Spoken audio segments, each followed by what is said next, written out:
Good morning. तर आता आपण वीक अनालिसिस करूया आणि बघूया की वीकमध्ये कॅन्डल कशी बनू शकते. मार्केटमध्ये काय स्ट्रक्चर होऊ शकते. ह्यो जो फॉल आलेला एवढा सगळा फॉल रिकवर झाला आहे. म्हणजे मार्केटमध्ये बायर स्ट्रॉंग आहे. आता नेक्स्ट वीकची कॅन्डल मला काय वाटतं थोडी खाली येईल आणि नंतर वर क्लोज होईल. म्हणजे लिक्विडिटी ग्रॅप करून रिट्रेसमेंट करून मार्केट क्लोज होईल. अशी काही कॅन्डल बनू शकते ह्या नेक्स्ट वीकची कॅन्डल अशी किंवा थोडंसं अशी पण बनू शकते नेक्स्ट वीक. आता ते का म्हटलं त्याच्या मागं रिझन बघूया. एक मिनिट. आता मार्केटमध्ये आपण जर 3 मंथमध्ये बघितलं तर मार्केटचा ट्रेंड बुलिश आहे आणि मार्केट इथं बुलिश आहे असं समजा. मंथली काय टाइम फ्रेमवर जर बघितलं मंथली टाइम फ्रेमला अजून एक वीक बाकी आहे क्लोजिंग त्याला. ह्या मंथची कॅन्डल इथून पूर्ण अशी रेड होते आणि त्याच्यानंतर खालून वर जाऊन नंतर वर क्लोजिंग दिलं. म्हणजे ह्या कॅन्डलनं सगळ्यांची लिक्विडिटी घेऊन नंतर म्हणजे इथं जे बायर्स होते ह्यासनी काढून इथं फ्रेश बायर्स ॲड झाल्यात. म्हणजे लिक्विडिटी ग्रॅप करून मार्केट वर गेले. आता ही कॅन्डल जर ह्याच्यावर क्लोज झाली तर मार्केट कंटिन्युएशन देऊ शकते. आता जर वीकमध्ये आपण बघितलं तर वीकमध्ये मार्केटचा ट्रेंड बुलिश होता. मार्केटने EMA टच केला आणि EMA पासून मार्केटने मुवमेंट दिला. आणि इथं जर बघितलं तर ही 50% लेवल पण आहे फिब रिट्रेसमेंटचं एक्झॅक्टली. तिथून मार्केटनं मुवमेंट दिली. आता डेलीत आपण जर आलो तर डेलीत मार्केट ह्या पॉईंटपासून मुवमेंट दिल्या आणि आत्ता मार्केटला बघायला आपण गेलं तर आता मार्केट ही जी हेड अँड शोल्डर होता काइंड ऑफ आता त्याच्या नेक लाईन कशी आहे आता मार्केट ह्या पॉईंट कशी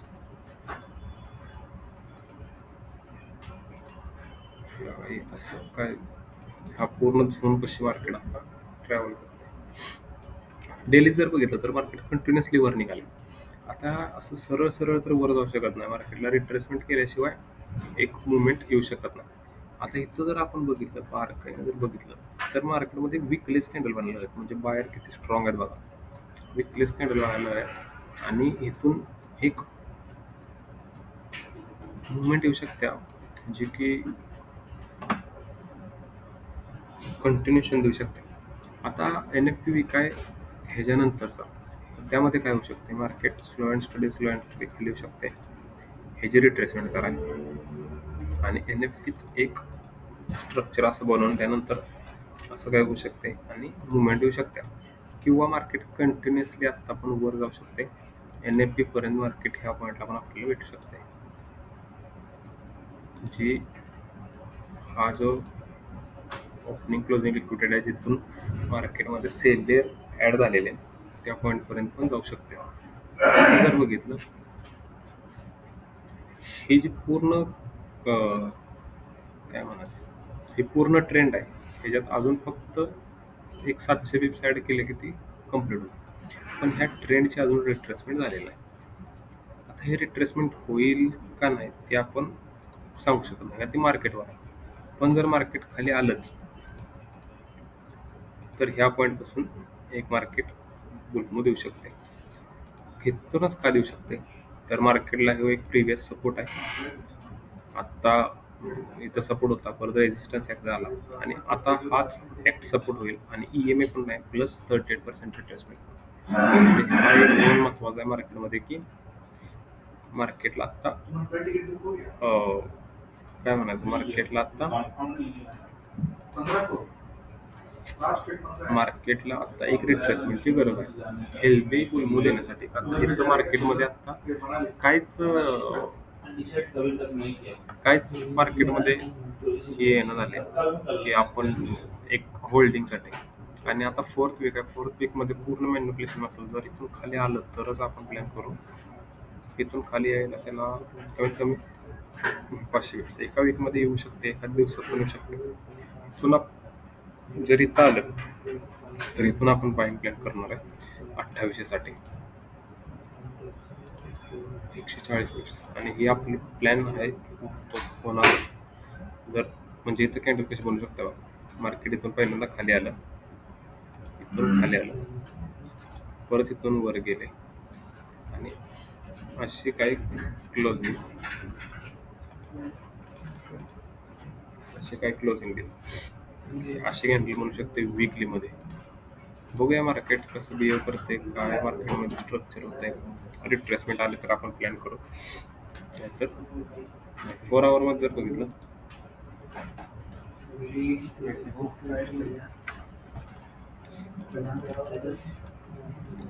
4 आवर मध्ये बघितलं तर 4 आवर मध्ये आपल्याला अजून हेल्दी अशी रिट्रेसमेंट आलेली आहे.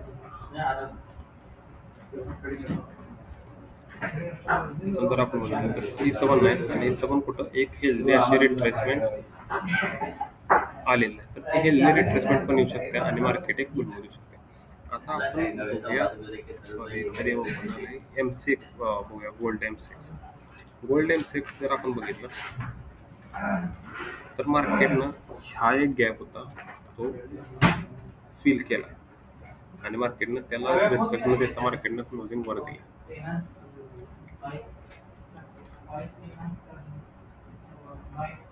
डेली जर बघितलं तर डेली मार्केट सेम मुवमेंटला आहे, पण मार्केटच्या तर खाली गॅप पेंडिंग आहे. त्यामुळे ही गॅप फिल करायला मार्केट येऊ शकते.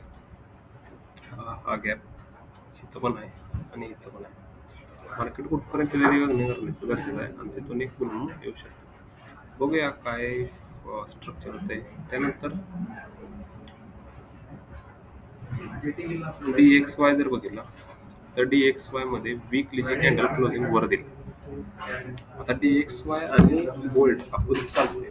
DXY वर जातो म्हटल्यावर गोल्ड तरी खाली येऊ शकते.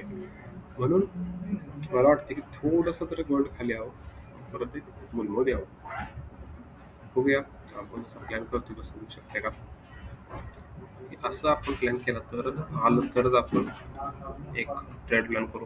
मग आणि बघू त्या वेळेला काय सेटअप बनतो त्याप्रमाणे काम करू. Okay, thank you.